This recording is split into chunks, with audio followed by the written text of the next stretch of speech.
बिस्मिल्लाहिर्रहमानिर्रहीम। दोस्तों अस्सलाम वालेकुम। 4 मार्च 2023 बारोज हफ्ता है। सोने का रेट देखने के लिए हमें दो चीजें फोकस करनी पड़ती हैं। नंबर एक इंटरनेशनल मार्केट, नंबर दो पाकिस्तान के अंदर डॉलर का रेट। इंटरनेशनल मार्केट के ऊपर भी बातचीत करेंगे ताकि बाकी दीगर ममालिक के लोग भी समझ जाएं कि आने वाले दिनों में सोने की क्या सूरत हाल होने वाली है। जो पाकिस्तान के अंदर लोग हैं उनके ऊपर डॉलर के ऊपर हम बात करते हैं कि डॉलर इंटरबैंक में 260 पर आ गया था और सब लोगों का रुझान था कि IMF की किस्त भी होने वाली है तो डॉलर मजीद नीचे आएगा। तो क्या हुआ कि डॉलर ये लेके गए 265 पर और साथ ही डॉलर 285 और 290 पर लेकर चले गए।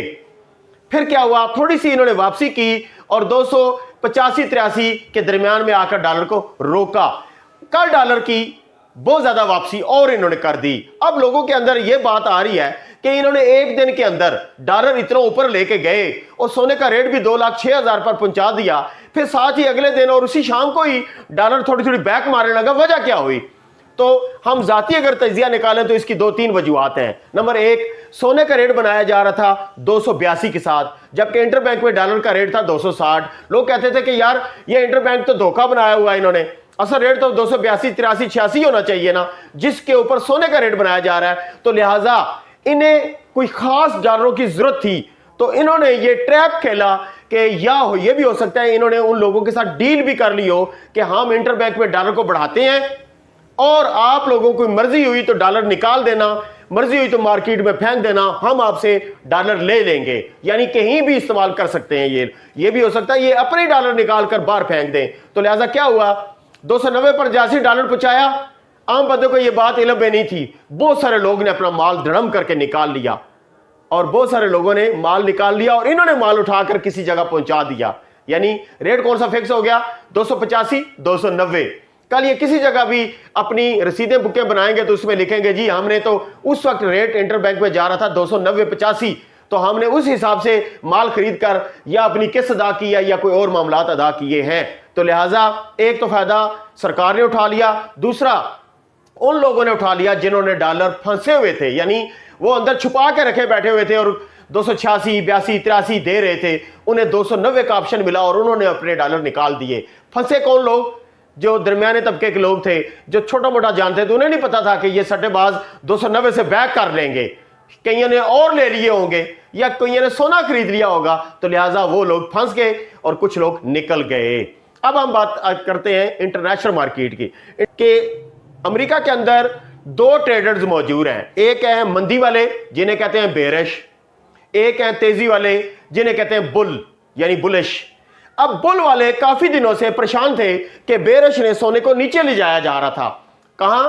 1960 तक मंडी पिछले माह गई है इंटरनेशनल मार्केट।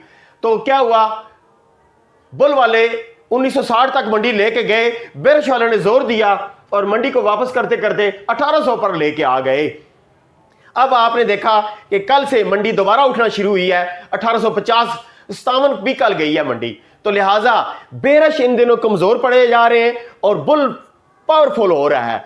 तो तजिया नगार ये कहते हैं कि द बुल आर बैक। मजीद कहते हैं कि सोने की इंटरनेशनल मार्केट 1800 से 1850 फी औंस पर मजामत करने की सलाहियत मार्केट में कुछ सेहतमंद उम्मीद पैदा कर रही है।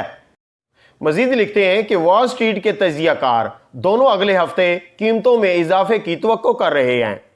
उन्होंने कहा कि सोने की कीमतों को वाकई 1885 या इससे भी 1900 पर आउंस से ऊपर करने की जरूरत है, इससे पहले कि हम सरमायाकारों की तरफ से नई तेजी की दिलचस्पी देखें। जिस तरह आप लोग सवाल जवाब करते हैं ना सोने के बारे में, इंटरनेशनल मार्केट में भी लोग इसी तरह सवाल जवाब करते हैं। इस हफ्ते 19 वॉल स्ट्रीट तजियाकारों ने किटको न्यूज गोल्ड सर्वे में हिस्सा लिया। शुरा में से 13 तजियाकार यानी कि 68% करीबी मुद्दत में सोने पर तेजी का शिकार थे। यानी उन्होंने वोट दिया जी कि तेजी है। आप इस साइड पे चार्ट भी दे सकते हैं कि ग्रीन सिग्नल बुल वाला है और जो रेड है ये बुलिश है। अब 5% बेरिश आ गए, 26% अदर हो गए दीगर कारोबारों में, और बुलिश जो है वो तकरीबन 67% आ गए। कि बुल ने अगर मजीद जोर दिया तो मंडी 1900 तक जा सकती है, लेकिन पहला स्टेप क्या होगा? 1884-85,